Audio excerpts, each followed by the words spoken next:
네, 우리 하나님 말씀 함께 보도록 하죠. 우리 사도행전 11장 우리 19절로 26절의 말씀입니다. 제가 한 절, 여러분들이 한 절 우리 교독합니다.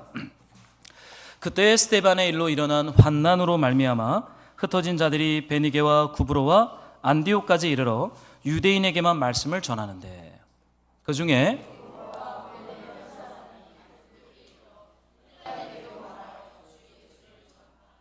주의 손이 그들과 함께 하심에 수많은 사람들이 믿고 주께 돌아오더라. 예루살렘 교회가 그가 이르러 하나님의 은혜를 보고 기뻐하여 모든 사람에게 굳건한 마음으로 주와 함께 머물러 있으라 권하니.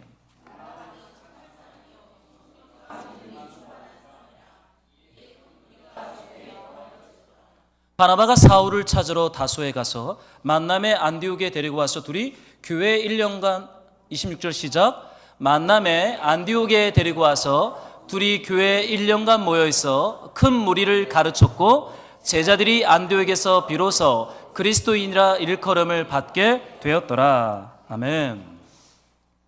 우리 한번 우리 앞뒤 좌우분들과 우리 인사하고 말씀을 좀 나눕시다. 하나님 당신을 사랑하십니다 라고 한번 좀 인사할까요?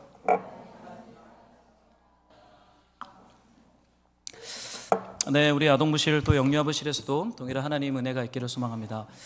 여러분 수련회 끝나시고 몸들은 괜찮으십니까? 잘 쉬셨습니까?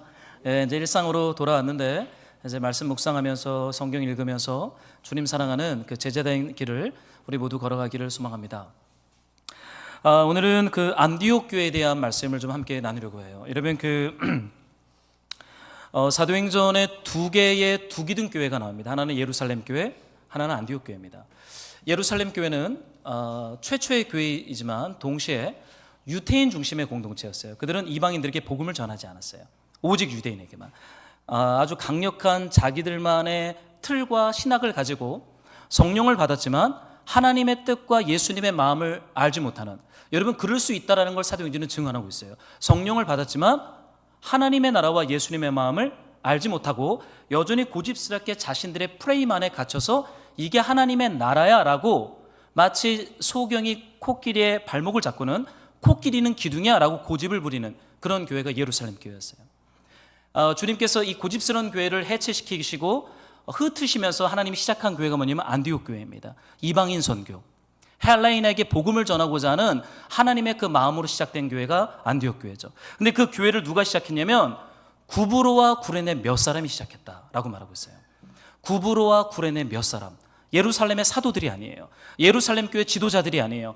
구브로 섬 키프로스 출신, 북아프리카 구레네 출신의 이름 없는 변방의 무명의 성도들을 통해서 안디옥 교회가 시작됐다라고 말하고 있죠. 여러분 그런데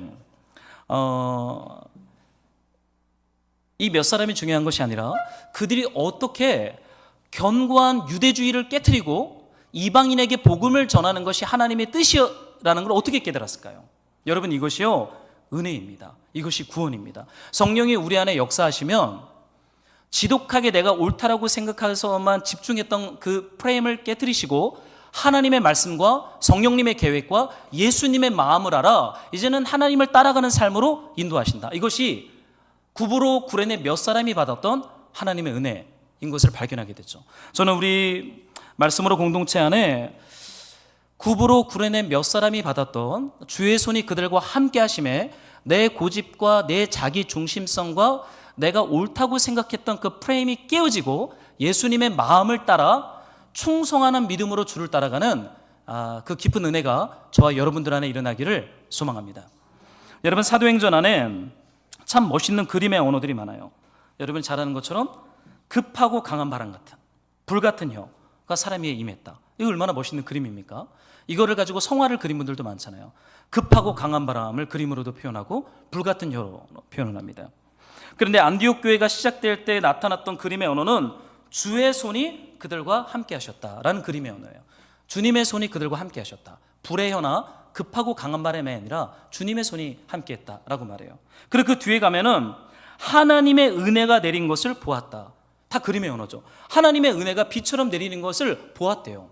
그게 안디옥 교회예요. 그러니까 하나님께서요 듣는 것이 아니라 보는 그림의 언어로 역사하고 있는 장면들을 많이 기록한 게 사도행전이죠. 여러분, 이 모든 그림의 언어는 하나님께서 일하시는 성령의 사역을 가리킵니다. 성령의 사역을 가리켜요. 여러분, 이 급하고 강한 바람, 불같은 성령이 임했을 때 예루살렘 교회가 시작이 됩니다. 여러분, 예루살렘 교회가 시작이 되었을 때 그들 안에 어떠한 믿음의 고백이 터져나옵니까? 갈릴리 사람들이 예수님을 주님으로 왕으로 온전하게 믿고 충성하는 일들이 일어나요. 예수가 주요 그리스도다라는 이 케르그마 복음을 예루살렘 교회가 믿었고 선포하기 시작합니다. 여러분, 복음은요, 예수님이 주님이요 왕이라는 것을 믿는 거예요. 여러분, 성령께서 우리 안에 이 믿음이 시작되게 합니다. 성령께서 이 사역을 우리 안에 행하세요. 여러분, 믿음이란 단어를 여러분 어떻게 생각하는지 모르겠지만 믿음은요, 피스티스란 단어입니다. 그런데 이 믿음이란 단어는 원래의 본뜻은 충성입니다. 충성. 그런데 우리는 이 피스티스라는 단어를 믿음으로 번역을 했죠. 이걸 자칫 잘못하면 내 안에 나타나는 내적 확신을 믿음으로 생각할 수 있어요. 내가 믿습니다. 내가 주님을 믿습니다. 내가 말씀을 믿습니다. 내적 확신으로 믿음을 표현합니다. 그런데 원래 원어는요, 충성입니다. 충성하는 믿음이에요. 예수님 나의 주님이고 왕이기 때문에 그분의 뜻과 그분의 말씀 앞에 내 삶을 충성하기로 작정했다. 그리고 내 삶을 그렇게 드렸다. 이것이 믿음인 것이죠. 예루살렘 교회 안에 성령이 임하면서 이러한 믿음, 충성하는 믿음이 시작돼요. 여러분, 믿음을 어떻게 생각하는지 모르겠어요. 여러분, 믿음이 무엇입니까? 어떠한 믿음으로 예수님을 우리가 따라가고 있습니까? 여러분, 예수님이 우리의 왕이요 주님이라고 하는 이 충성하는 믿음으로 우리가 주님을 따라가는 그런 성령의 충만함이 저와 여러분들 안에 일어나기를 소망해요. 여러분, 자칫하면 순종과 따름이 없는 그저 내면의 어떠한 자기 확신으로 끝날 수 있어요. 이거 아주 조심해야 됩니다. 순종과 따름이 없는 내면의 확신은 성령을 받은 예루살렘 교회가 붙잡았던 믿음이 전혀 아니에요. 그들은 충성하는 믿음으로 주와 왕이신 예수님을 따라갔어요. 그래서 사내들인 교회가 협박을 하고 위협을 해도요, 어떻게 했어요? 내가 예수님을 주와 왕으로 고백하는 것을 멈출 수 없다 라고 그들은 그렇게 말하기 시작하죠.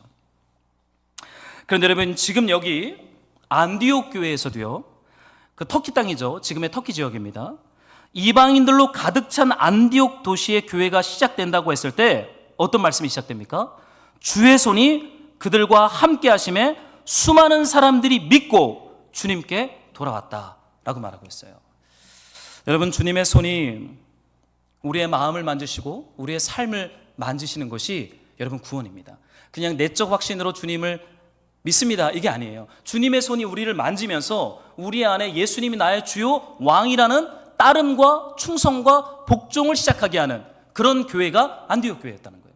그래서 여러분, 안디옥은 로마 제국 시대에 로마, 알렉산드리아 그 다음으로 가장 큰 도시였어요. 돈이 많이 모였고 권력자들이 모였었고 이방의 다양한 종교들의 산전과 같은 곳이 안디옥이었습니다. 그런데 그 이방인들이 안디옥 교회의 신자들을 뭐라고 불렀어요? 우리 마지막 절에 나오죠. 그 도시에서 무엇이라 그들이 불리기 시작했습니까? 그리스도인이라는 거예요. 그 단어는 크리스티아노라는 뜻이에요. 이게 무슨 뜻입니까? 그리스도의 종, 예수를 주님이라고 믿는 그리스도의 종들이구나 라고 칭찬하기 시작해요. 왜요? 그들의 내적 확신과 고백 때문에? 아니에요. 그들의 가정과 비즈니스와 삶의 전 영역에서 예수님이 주가 되시고 왕이 되는 것을 안디옥 사람들이 보는 거예요. 그리고는 이 사람들 진짜 그리스도인이구나, 진짜 그리스도를 왕으로 주님으로 믿고 따라가는구나 라는 감탄이 터져나오면서 별명이 붙어요. 그게 무엇입니까? 그리스도인. 여러분, 직장에서 커밍아웃을 하셨습니까? 여러분들이 그리스도인인 것을 밝히시나요? 저는 이 여기 교화에서 좀 멀리 떨어진 동네에 살다 보니까 한 10km 떨어졌어요. 사실 동네를 나갈 때 무장 해체하고 다닙니다. 왜냐면 제가 목사인 걸 아는 사람이 하나도 없어요. 머리도 안 감고 가끔 반바지에 쪼리를 싣고 다녀도 아무도 제가 목사인 걸 전혀 모릅니다. 너무 좋아요. 근데 여기만 와도 제가 긴장을 합니다. 옷을 갖춰 입어야 되고 머리를 만져야 되고 긴장하고 이 동네를 돌아다녀요. 왜냐면 여기 우리 교회가 있기 때문에요. 여러분, 우리가 예수님이 나의 주요 왕이라는 믿음에 충성된 고백이 있으면 우리의 가정과 비즈니스와 일상과 동네 이웃과의 관계는 달라질 수밖에 없어요. 그들을 통해서 크리스티아노, 그리스도인이라고 하는 이 영광스러운 이름을 듣는 이 안디옥 교회, 여러분 얼마나 멋진 교회예요. 근데 이 교회를 주님이 세울 때 가장 먼저 주셨던 은혜가 뭐냐면 주의 손이 그들과 함께 하셨다라고 말하는 거예요. 여러분 성령을 받았지만 예루살렘 교회는 지독하게 자기중심적이었어요. 오직 유대인에게만 복음을 전합니다. 헬라인이나 이방에게는 복음을 전하지 않아요. 전도하지 않아요. 이게 예루살렘 교회 성령을 받은 사람들의 삶이었어요. 여러분 어떻게 이렇게 될 수가 있어요?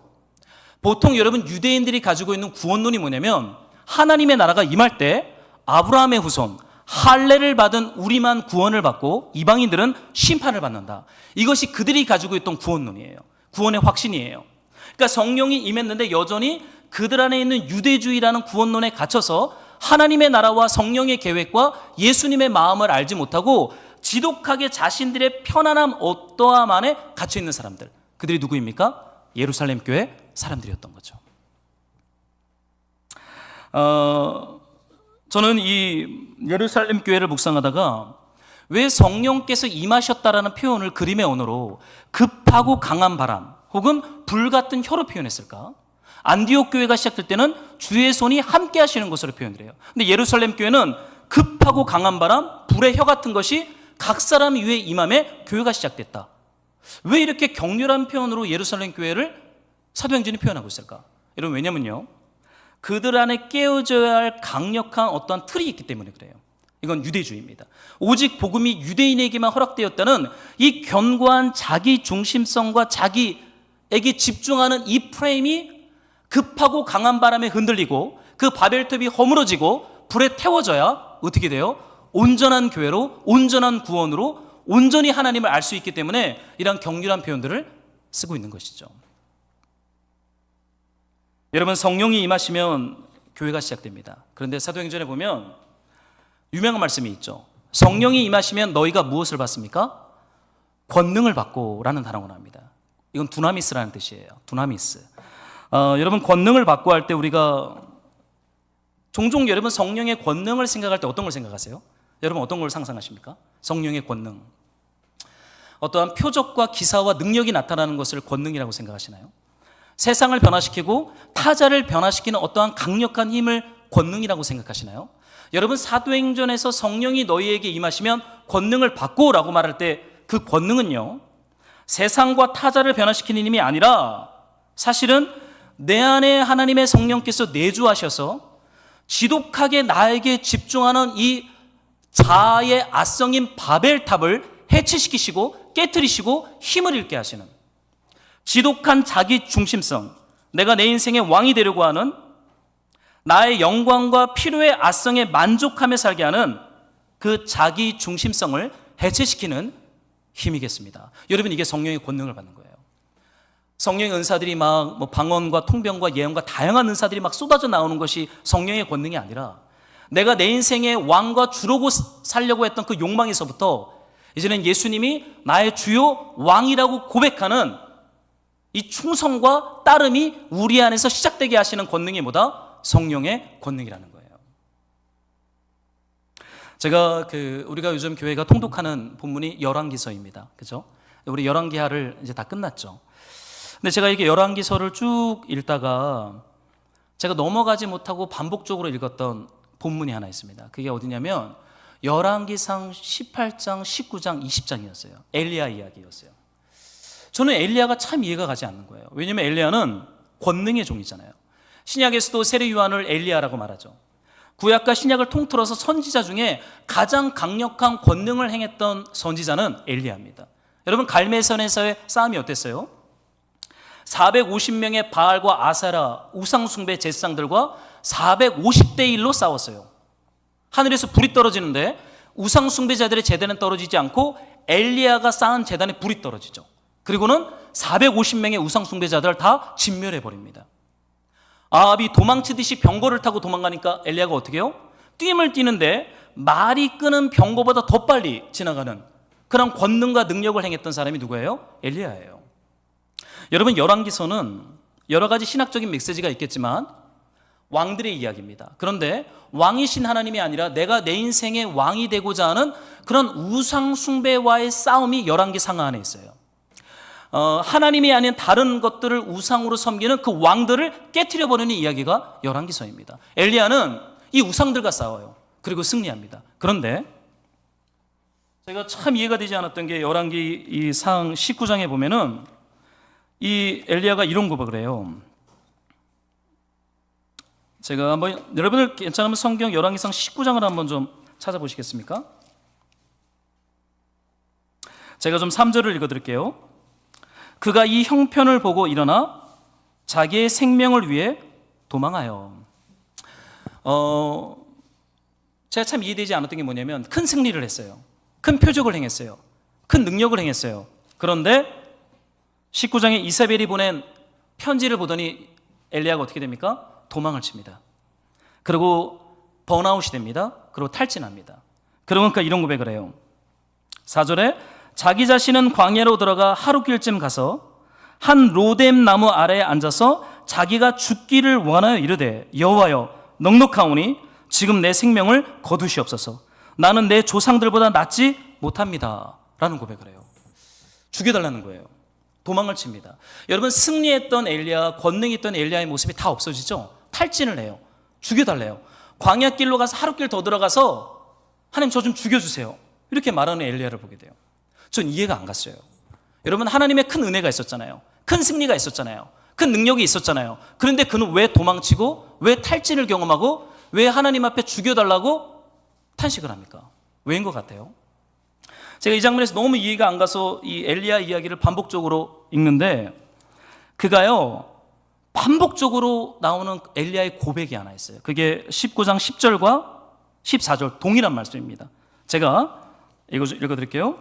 그가 대답하되 내가 만군의 하나님 여호와께 열심히 유별하오니 이는 이스라엘 자손이 주의 언약을 버리고 주의 제단을 헐며 칼로 주의 선지자들을 죽였음이오며 오직 나만 남았거늘 그들이 내 생명을 찾아 빼앗으려 하나이다. 14절이 똑같아요. 내가 만군의 하나님 여호와께 열심히 유별합니다. 오직 나만 남았거늘. 여러분, 사실은요 진짜 우상 숭배와의 싸움은 외부에 있는 것이 아니라 우리 안에 있습니다. 저는 왜 이 우상과 싸우는 이야기 속에 왜 엘리야가 이렇게 탈진하고 도망치고 죽기를 자초했을까? 그가 이런 말을 해요. 주님, 나만 남았습니다. 내가 주님께 열심이지 않았습니까? 근데 나만 남았습니다. 여러분, 엘리야의 고백이 보이세요? 18장에서 갈멜산의 우상 숭배 제사장들과 싸울 때도 그가 이런 고백을 해요. 여호와의 선지자는 나만 홀로 남았거늘. 나만 남았대요. 여러분, 아니에요. 우리는 알고 있죠? 오바댜라는 공무원이 많은 선지자들을 동굴에 숨겨놨어요. 하나님께서 바알에게 무릎 꿇지 않은 7,000명의 하나님의 종들을 남겨뒀어요. 그런데 엘리야는 나만 남았거늘. 내가 주님께 열심히 유별하오니. 여러분, 엘리야의 마음 깊은 곳에 은밀하게 숨어있는 그 우상이 보이십니까? 바알과 아세르보다 더 지독한 내가 주인이 되어 사역도 컨트롤하고 싶은 욕망, 왕이 되고자 하는 욕망이 엘리야 안에 있었어요. 그러니까 하나님의 큰 승리와 능력과 표적을 보고서 도망쳐버리는 거예요. 주님, 제가 주님께 열심이지 않았습니까? 주님, 저만 남았습니다. 아니에요. 하나님께서 일하시는 거지 엘리야가 일하는 게 아니거든요. 저는 이 말씀을 묵상하다가 진짜 우상숭배는요 성령의 권능은 상황과 환경을 변화시키는 어떠한 힘이 아니라 내 안에 깊은 곳에 은밀하게 숨어있는 예수님과 하나님이 왕으로 우리를 통치하고 다스려주셔야 되는데 내가 주인이 되고 내가 왕이 되고자 하는 욕망으로 은밀하게 숨어있는 그 우상, 그것을 주님께서요 엘리야 안에 이렇게 드러내세요. 폭로시키세요. 그러면 어떻게 돼요? 너만 혼자 남지 않았어. 그러고는 주님이 엘리야가 죽을 것 같은 상황에서 먹이시고 입히시고 터치하면서 그를 살리시죠. 그리고는 하나님이 어디 있는지를 보여주시죠. 어디서 보여주십니까? 산이 무너지고 땅이 진동을 했을 때 엘리야가 여기 하나님이 있겠구나 그랬어요. 근데 거기 하나님이 없어요. 바람이 불고 불이 펴요. 불이 막 타오릅니다. 아, 하나님이 여기 있겠구나 했더니 하나님이 없대요. 엘리야 19장에 봤더니 부드럽고 세미한 소리가 마지막에 나와요. 근데 거기서 엘리야가 뭘 발견합니까? 거기에서 하나님의 임재를 발견해요. 엘리야는 강력한 표적과 기사와 능력 안에서 자신이 주인 노릇하고 왕 노릇하면서 자신이 영광을 받으려고 했어요. 그러나 하나님께서 이제 엘리야를 빛 가운데 드러내시고 구원하시고 새롭게 하십니다. 여러분, 성령께서 임하실 때 우리 안에 있는 견고한 나에게만 집중하는 어떠한 프레임과 틀을 해체시키겠습니다. 내가 주님께 열심입니다. 제가 주님을 사랑합니다. 그렇지만 그것이 본질이 아니라 예수님이 우리의 주와 왕이시기 때문에 그분 앞에 복종하는 종으로서의 삶이 본질이지, 내가 어떠함의 특권을 누리고 영광을 누리는 것이 사실은 선지자의 본질은 아니었던 것이죠. 여러분, 우상들과의 싸움보다 더 본질적인 우상과의 싸움은 선지자의 내면, 그 깊은 마음 속에서 진행되고 있는 것을 발견해요. 여러분 어떠세요? 요즘 우리가 수련회도 했고 사도행전도 묵상하고 있는데 성령의 권능이 여러분에게 임한다라고 했을 때 하나님께서 여러분 안에 숨어있는 어떠한 우상들이나 하나님보다 높아진 것들을 드러내시면서 그것에 대해서 말 걸어오시고 새롭게 하시는 영역이 있습니까? 저는 있어요. 저는 주님께 많이 배우고 있습니다. 그래서 고통스러워요. 주님 이것을 말씀하시니까 제가 좀 힘이 듭니다. 제가 그래서 이번 주에요 계속 쉬었어요. 계속 쉬었습니다. 화요일 날은 애들하고 수영장 가서 하루 종일 쉬고, 수요일 날은 동역자들 만나고, 목금은 헤이리에 가서 카페에서 계속 성경만 읽고 책만 읽었어요. 그러니까 이제 몸이 좀 살아나더라고요. 그러면서 제가 한 가지 주님 앞에 발견하는 것 중에 하나는, 우상은 바깥에 있지 않고 우리 내면 깊은 곳에서 은밀하게 숨어 있구나. 이것을 드러내시는 것이 성령의 권능이고 구원이고 회복이고 축제라는 거예요. 사랑하는 말씀으로 동역자 여러분, 성령의 능력은 우리를 회복합니다. 여러분, 우상이 드러나야 더 이상 탈진하지 않아요. 피곤한 싸움에서 자유할 수 있어요. 그리고 나서 엘리야는 진짜 해야 할 세 가지 사명을 받죠. 아람의 왕 하사엘을 기름 부어 세워라, 예후를 기름 부어 세워라, 엘리사에게 사역을 위임해라. 이 세 가지 사역을 위임받고는 엘리야는 없어져 버려요. 이게 승리입니다. 이게 구원이에요. 주님께서 맡기신 것을 하고 그냥 없어져야 돼요. 내가 왕 노릇하고 주인 노릇하려고 하는 이 모든 것들은 우리를 탈진하게 하고 번아웃하게 하고 하나님의 나라를 맡기 때문에 그래요. 여러분, 예루살렘 교회 성령의 권능을 받았어요. 근데 그들이 왕 노릇하고 있죠. 어떤 왕 노릇입니까? 복음은 오직 유대인에게만. 그들의 신학이 하나님의 말씀보다 더 앞서가고 있어요. 그들의 사상과 세계관이 성령님의 계획보다 앞서가고 있어요. 그것이 깨지지 않고서는 온전한 교회로 못 쓰는 것이죠. 그래서 성령의 권능이 임해야 돼요. 그 성령의 권능은 다양한 환란이란 모습으로 예루살렘 교회를 해체합니다. 그리고는 예루살렘과 사마리아와 땅끝까지 온 성도들을 흩어버리는 것이죠. 이것이 진정한 구원이기 때문에 그래요. 제가 금요일 날 헤이리에서 집에 왔더니 한 9시더라고요. 근데 집에 애들이 없는 거예요. 그래서 내가 애들 어딨어? 그랬더니 애들 없대요. 아니 이게 무슨 일이야? 너무 제가 좋아서 제가 올래 그랬어요. 올래. 왜 이렇게 좋아하냐? 좋지. 우리 동네 태권도에서 1박 2일 MT를 한 거예요. 그러니까 애들이 7시에 태권도장에 갔고 이제 거기서 애들이 떡볶이 먹고 밤새 놀다가 하루 자고 오는 겁니다. 야, 이게 우리가 결혼하고 애 놓고 이게 처음이다. 애들 없이 우리가 둘이 시간을 보내는 건 이거는 신혼여행 이후로 처음이다. 그래서 너무 우리가 좋아서 야식을 먹으러 나갔어요. 금요철에를 가야 되는데 야식을 먹으러 갔어요.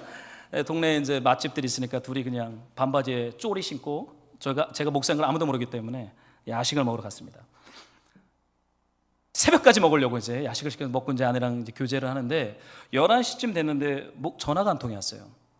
뭐야 이거 봤더니 저랑 부목사 사역을 함께 했던 목사님이세요. 보니까 금요철야 끝나고 저한테 전화를 한 것 같아요. 저는 금요철야를 안 하고 야식을 먹고 있었고, 그래서 이제 금요철야 끝났어 그랬더니 끝났대요. 그래서 뭐 저한테 진지하게 할 말이 있대요. 그래서 맛있는 걸 먹다가 자리를 정리하고 이제 아내를 먼저 집으로 보내고 이제 공원에서 이제 우리 동기 목사랑 이제 새벽까지 통화를 했습니다. 근데 그 목사님은 저랑 친한 목사님이에요. 저랑 부목사 생활을 같이 했고 같이 사임을 했고, 이분은 이제 경기 북부에서 가장 큰 교회 부목사로 갔고 저는 이제 개척을 했어요.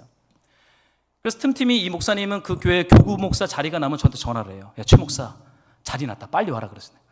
전화하지 마. 왜냐면 거기 연봉이 굉장히 높거든요. 뭐 연봉에 뭐 굉장한 복지가 있으니까 틈만 나면 저한테 전화를 해요. 야, 와라 그랬어요. 한 번만 더 전화하면 내가 전화 차단한다. 제가 막 그랬어요. 근데 그날도 저는 이제 그런 소리 하는 것 같아서 이제 끊으려고 그랬는데, 그 교회는 이 경기 북부 지역에서 가장 큰 교회입니다. 그리고 거기 담임 목사님이 교회를 지하에서 개척을 했을 때 그 교회가 부흥했던 동력은 강단 기도회였어요. 반지하 때부터 이 강단에서 목사님이 잠을 자면서 밤새 철야를 하는 교회로 유명했습니다. 그렇게 했더니 뭐 표적과 기사와 능력이 일어나죠. 그러니까 2년 만 막 성도들이 모이기 시작하면서 몇 년 만에 큰 예배당을 건축하고 가장 큰 교회가 되었어요. 그래서 지금도 그 교회 부목사들은 1년에 2개월을 강단에서 잠을 자야 돼요. 출근은 자유롭습니다. 여기서 밤만 새면 돼요. 그러니까 이제 여기서 그냥 잠 자고 출근 막 2시, 3시에 한다는 거예요. 그래서 내가 너무 좋은 교회야 제가 막 그랬어요. 그렇게 부흥을 했습니다. 은퇴가 1년 남으셨어요. 지금도 그 교회는 기도를 많이 하고 세계 기도자 학교, 해외 선교도 엄청 힘을 쓰는 교회입니다. 재적이 1만 명이 넘는 초대형 교회죠. 이제 거기에서 5년 차 선임이 된 제 부목사가 이제 전화 와서 저한테 하는 말이 고민을 얘기를 하는 거예요. 그 고민의 내용은 저는 이미 알고 있었어요. 뉴스에 이미 떴거든요. 제 또래 아들 목사가 있는데 미국에서 유학을 마치고 동사 목사로 부임을 시킨 겁니다. 그게 뭐로 의미하냐면 그 다음 담임 목사는 아들이 된다는 거예요. 정말 어려운 개척교회를 아들한테 물려주는 거는 세습이라고 말할 수 없겠죠. 그걸 누가 그 자리에 오겠어요. 그러나 10,000명이 넘는 초대형 교회고 어마어마한 예산이 돌아가는 그 교회에 아들을 담임 목사로 확정을 한 거예요. 그래서 제 동기 목사가 전화 와서 이런저런 얘기를 하고 제가 뭐 길게 얘기하겠습니까? 사표 쓰고 이제 개척 준비해야 되겠다. 이제 제가 그런 얘기를 해서 싸울 것도 없고 사표 쓰고 개척해. 이제 저는 그런 얘기를 했습니다. 그러면서 우리가 새벽까지 얘기하면서 어떤 말이 들었냐면요. 기도하면서 많은 표적과 기사가 있었거든요. 놀라운 하나님의 부흥이 있었거든요. 그런데 여러분 그 진짜 표적과 기사와 능력은요. 외부적인 어떠한 것으로 드러날 수도 있지만 그것이 본질이 아니에요. 우리 안에 은밀하게 숨어있는 이 자기 중심성이 날마다 기도하고 말씀 묵상하면서 성령께서 우리 안에 이것을 드러나셔서 엘리야를 다루듯이 내 안에 은밀한 우상을 깨트리면서 끝까지 믿음 잃지 않고 주님께 충성하는 삶. 여러분 이것이요 성령 충만이요 성령의 권능을 받은 사도적 교회 성도들의 맺어야 할 열매인 줄로 믿습니다. 여러분 상황과 환경이 잘 될 수도 있어요. 근데 안 될 수도 있어요. 그렇다고 해서 성령의 역사가 없느냐? 그렇지 않아요.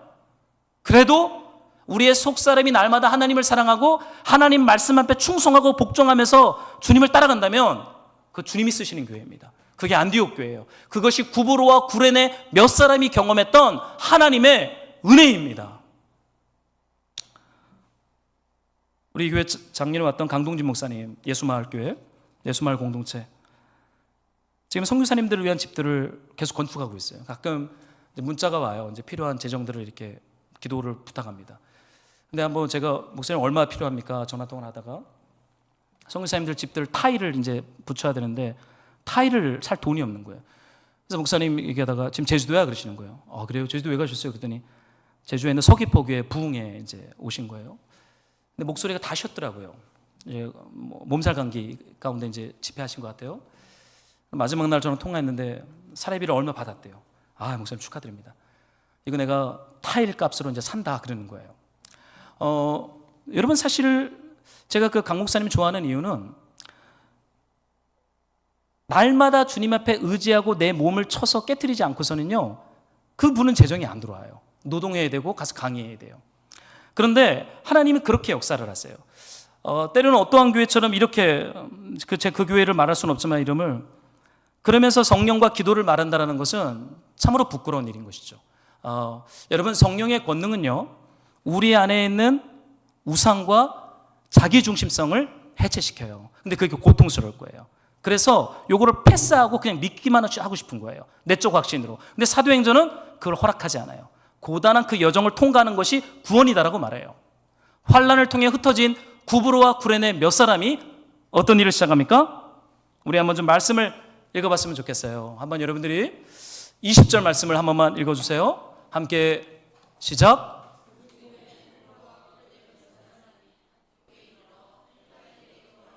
주 예수를 전파하니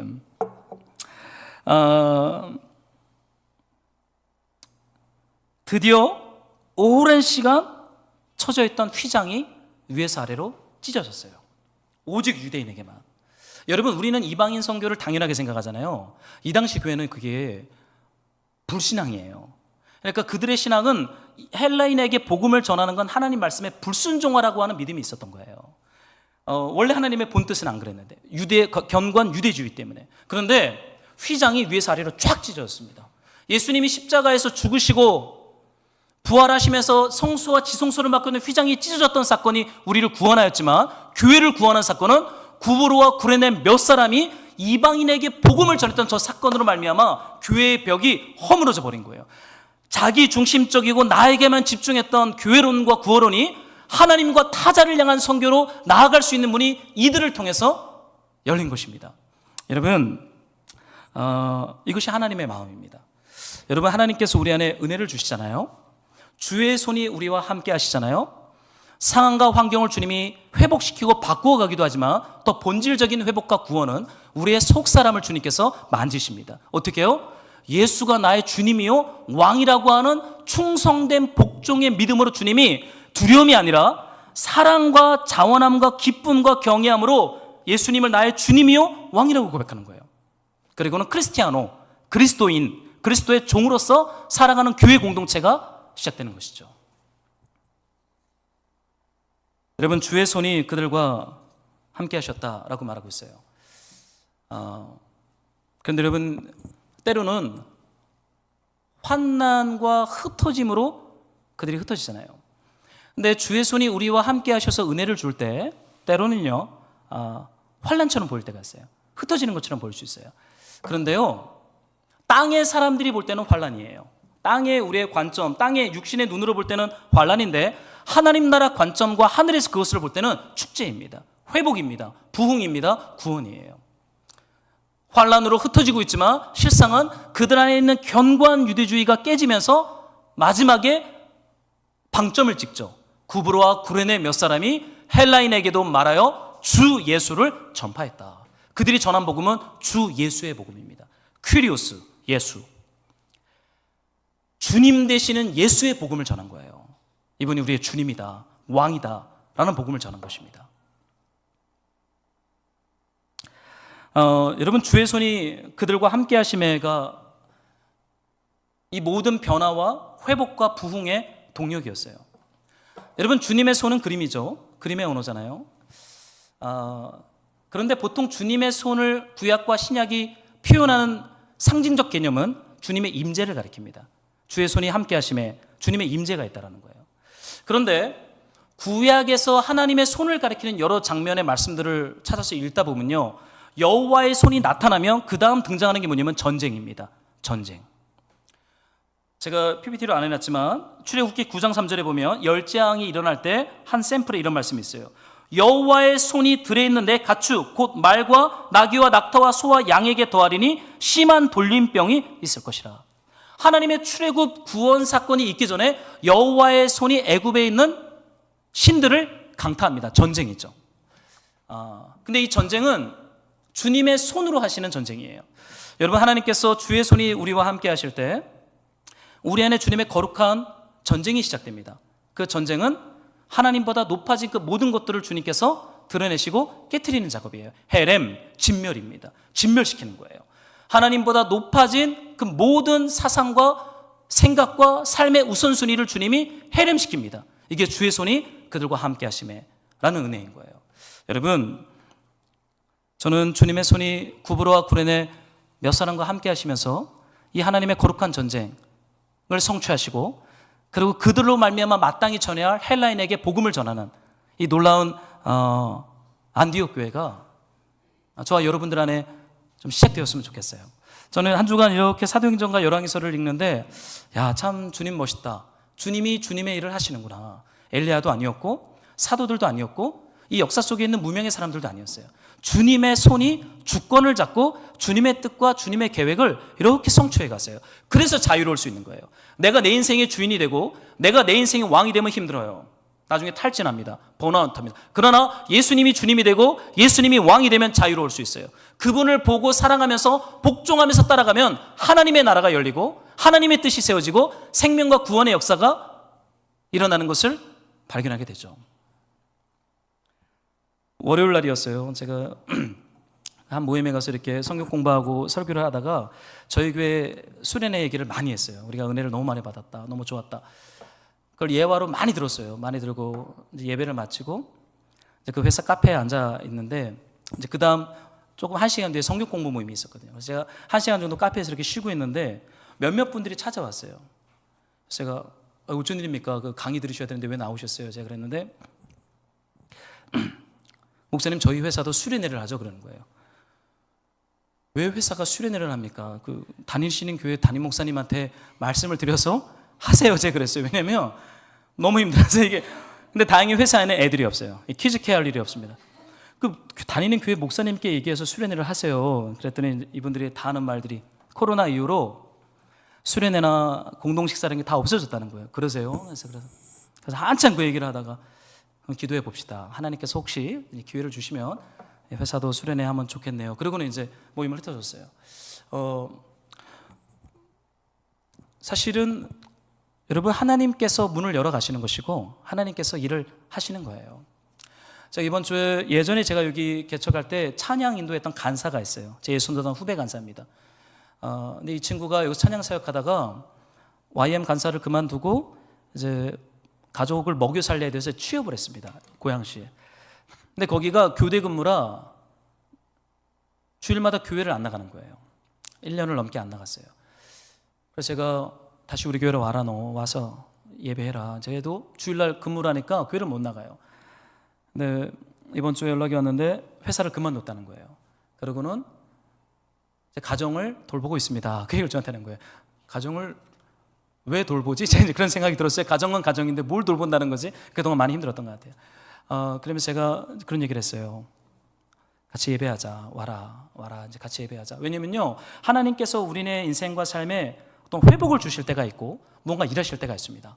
여러분 주님의 손이 일하시는 거지 여러분이 일하는 거 아니에요. 여러분이 뭐 열심을 내서 엘리야처럼 기도한다고 변화되는 거 아니에요. 여러분만 탈진합니다. 나중에는 화낼 거요.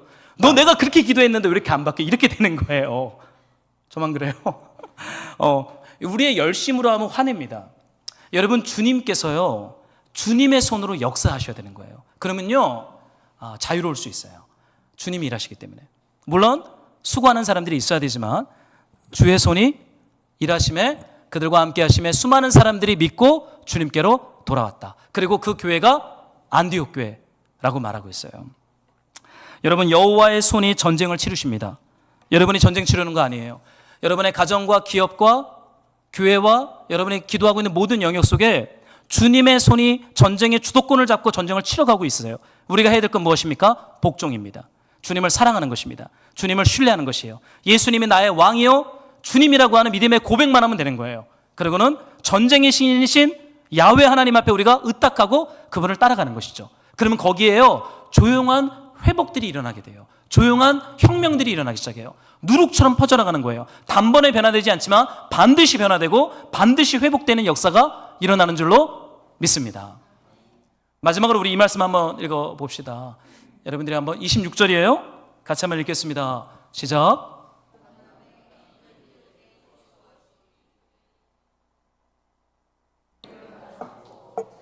안디옥에서 비로소 그리스도인이라 일컬음을 받게 되었더라. 여러분 주님의 손이 우리 안에 일하시면 그리스도인이 됩니다. 신자가 되는 게 아니에요. 우리의 목표는 믿는 신자가 되는 것이 아니라 크리스티아노, 그리스도의 종이 되는 것입니다. 예수를 나의 주님이요 내 사랑하는 왕이요 내 사랑하는 주님이라고 고백하면서 그분을 따라가는 것이죠. 마치 우리가 사무엘서에서 묵상했던 것처럼 이때의 고백, 사나 죽으나 왕께서 계시는 곳에 내가 있기를 원합니다 라는 그 믿음의 고백이 터져 나오는 거예요. 그러면 거기에서 무엇이 시작되냐면 교회가 시작됩니다. 교회가 시작됩니다. 저는 오늘날 교회가 다 어렵다고 말해요. 한국 교회를 암울하게 평가합니다. 저는 그렇게 생각하지 않아요. 교회는 항상 어려웠어요. 교회는 항상 어려웠고 항상 힘들었고 항상 부정적인 말을 들었어요. 저는 지금이야말로 하나님의 때요 하나님의 시간인 줄 믿어요. 중요한 것은 그것이에요. 크리스티아노, 이 몇 사람만 일어나면 되는 거예요. 예수를 나의 주님이요 왕이라고 고백하는 그 몇 사람이 일어나면 가정교회가 일어나고 일터교회가 일어나고 우리는 일상의 작은 동네 교회들이 일어납니다. 그러면서 어떻게 돼요? 하나님이 행하실 일들에 우리가 목격하면서 함께 그 기쁨 가운데 동참하게 되는 은혜가 있는 것이죠. 여러분 주의 손이 그들과 함께 하심에 주님이 우리 안에 있는 견고한 유대주의, 자기중심성, 고집, 그것을 진리처럼 착각하는 그 벽을 허물고 이제는 헬라인에게 나아가게 하는 그 나아가는 교회로, 나아가는 신자로 저와 여러분들이 세워지기를 소망합니다. 우리 이 말씀을 붙잡고 한번 주님 앞에 찬양하고 적용 기도했으면 좋겠어요.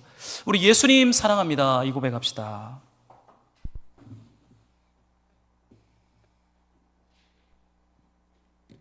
예수 사랑합니다 온 마음 다하여.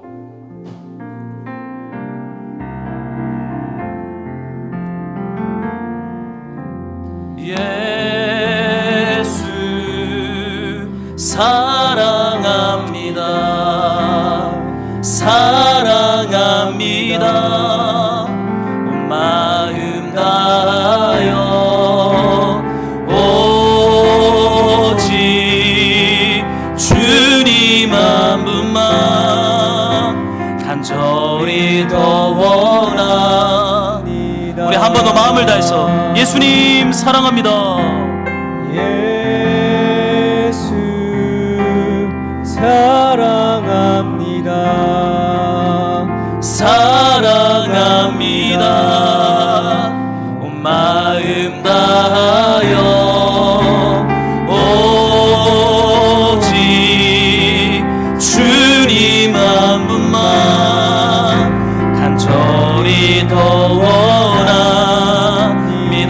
넘쳐나네 넘쳐나네 넘쳐나네 주를 향한 내 속에 갈망이 주님께로 날 이끌어 주소서 주님을 더 원하. 우리 한 번 더 넘쳐나네 주님을 향한 사랑이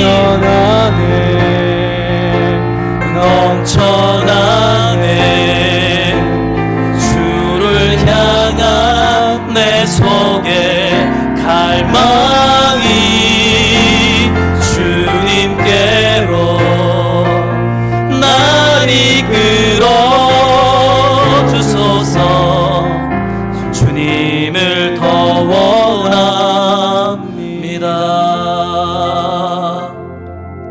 여러분 그랬어요. 우리가 기도할 때 주님의 손이 함께 하심에 성령의 권능을 받고, 주님 우리가 예수님 더 사랑하기를 원합니다.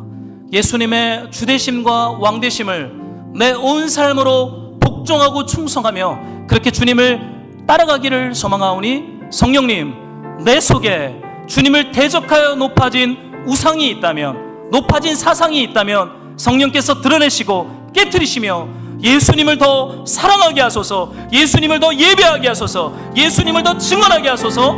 우리 좀 주신 말씀을 붙잡고 우리 성령의 권능을 구하며 함께 기도하겠습니다. 아버지, 아버지, 성령님 우리 안에 오셔서 날마다 일하여 주시옵소서. 주님의 몸된 교회 가운데 주의 손이 함께 하심에 성령의 권능을 받고 성령께서 우리의 속사람을 새롭게 하시며 하나님 나라의 언약 백성으로 예수님을 사랑하는 주님의 교회로 주님 우리를 거듭나게 하시옵소서. 우리의 속과 마음을 새롭게 하시옵소서. 하나님을 대적하여 높아진 모든 우상들이 빛 가운데 드러나며 말씀으로 파쇄를 당하며 성령 안에 복종하는 이 회복과 구원의 역사를 성령님 내 안에 허락하여 주시옵소서. 그래서 기쁨이 흘러넘치게 하시고 복음이 증거되게 하시며 하나님을 예배하게 하여 주시옵소서. 주님, 주님, 주님, 넘쳐나네 주를 향한 내 속에 갈망이 주님께로 날 이끌어 주소서. 주님 더 알기 원합니다.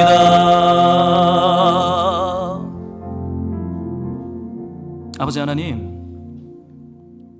주님께서 약속하신 성령을 우리 안에 부어주시고 우리를 성령으로 날마다 충만하게 하여 주시니 감사를 드립니다.